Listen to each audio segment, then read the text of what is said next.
2024 সালের জানুয়ারি দেশে তখন আওয়ামী লীগ সরকার, বিএনপি সহ প্রায় সব বড় দল বর্জন করে নির্বাচন। ভোট হয়, কিন্তু প্রশ্ন থেকে যায়, এই কি গণতন্ত্র? 2 বছর পার হতে না হতেই দৃশ্যপট পাল্টে গেছে। এবার অন্তর্বর্তী সরকারের নেতৃত্বে নির্বাচনের প্রস্তুতি, কিন্তু এবারে বাদ পড়েছে সবচেয়ে পুরনো এবং বড় দল আওয়ামী লীগ। প্রশ্ন উঠেছে, ইউনূস সরকার কি তাহলে শেখ হাসিনা স্টাইলে নির্বাচনের পথে হাঁটছে? চলুন খোলাসা করি বিষয়টি যুক্তি এবং উদাহরণ দিয়ে।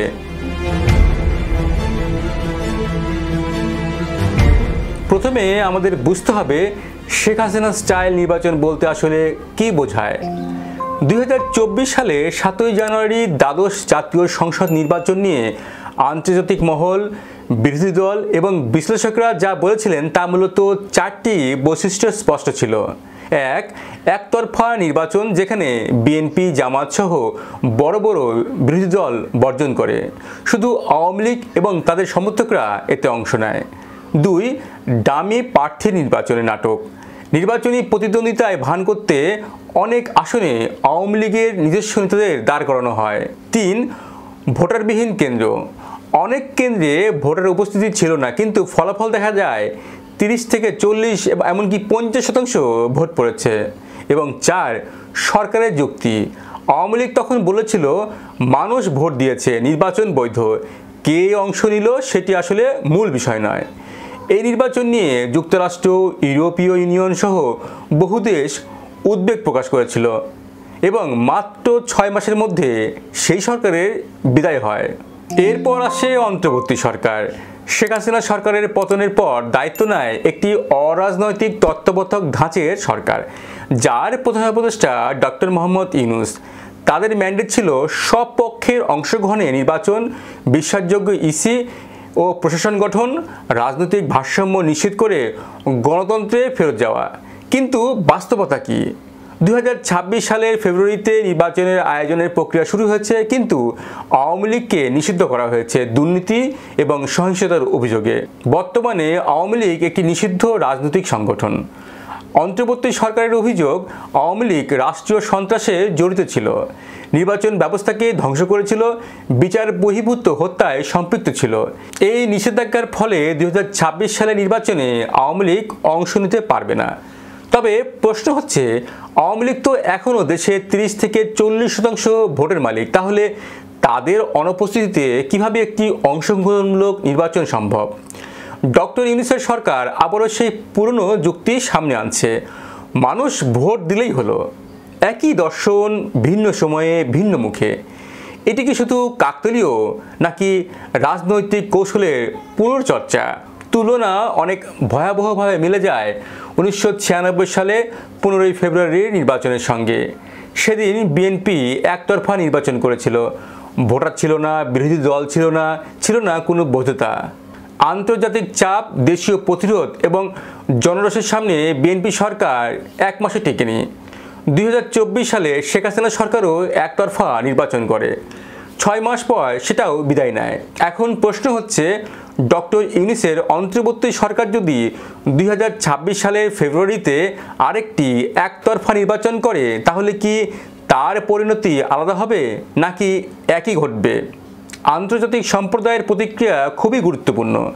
যুক্তরাষ্ট্র, ইউরোপীয় ইউনিয়ন এবং জাতিসংঘ আগেই বলে দিয়েছে, বাংলাদেশের সব দলের অংশগ্রহণ ছাড়া কোনো নির্বাচন গ্রহণযোগ্য হবে না। তবে এখন পর্যন্ত অন্তর্বর্তী সরকার বলছে নির্বাচন সময় মতোই হবে। এমনকি 2026 সালের 12 বা 15ই ফেব্রুয়ারি নির্বাচনের সম্ভাব্য দিন হিসেবে আলোচনায় আছে। তবে কি আন্তর্জাতিক চাপকেও উপেক্ষা করে এই নির্বাচনের আয়োজনের পরিকল্পনা চলছে, নাকি এ কেবল একটি রাজনৈতিক চাপ প্রয়োগের কৌশল? আরেকটি গুরুত্বপূর্ণ বিষয় হলো, যদি এই নির্বাচন প্রশ্নবিদ্ধ হয়, তাহলে পরবর্তী সরকার কিভাবে স্বীকৃতি পাবে, কিভাবে দেশে স্থিতিশীলতা আসবে? এখন অনেকেই প্রশ্ন তুলছেন, এই নির্বাচনী ধারা কি বাংলাদেশকে একদলীয় শাসন ব্যবস্থার দিকে নিয়ে যাচ্ছে?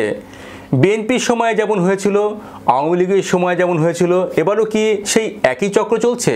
অথবা এটি কি একটি নতুন রাজনৈতিক বাস্তবতা, যেখানে ঐতিহ্যবাহী রাজনৈতিক দলগুলোকে বাদ দিয়ে নিরপেক্ষ বা নতুন মুখ দিয়ে একটি নিয়ন্ত্রিত গণতন্ত্র প্রতিষ্ঠা করা হচ্ছে।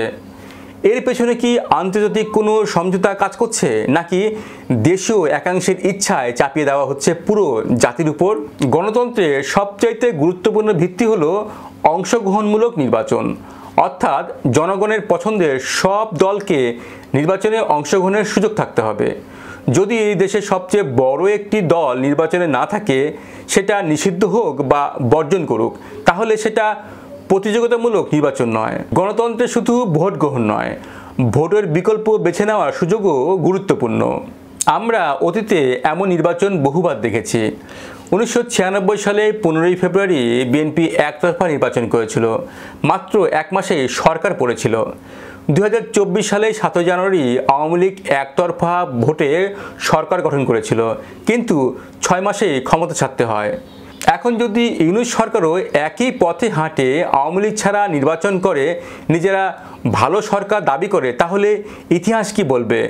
ইতিহাস বলছে একতরফা নির্বাচনে সরকার কখনো টিকে না।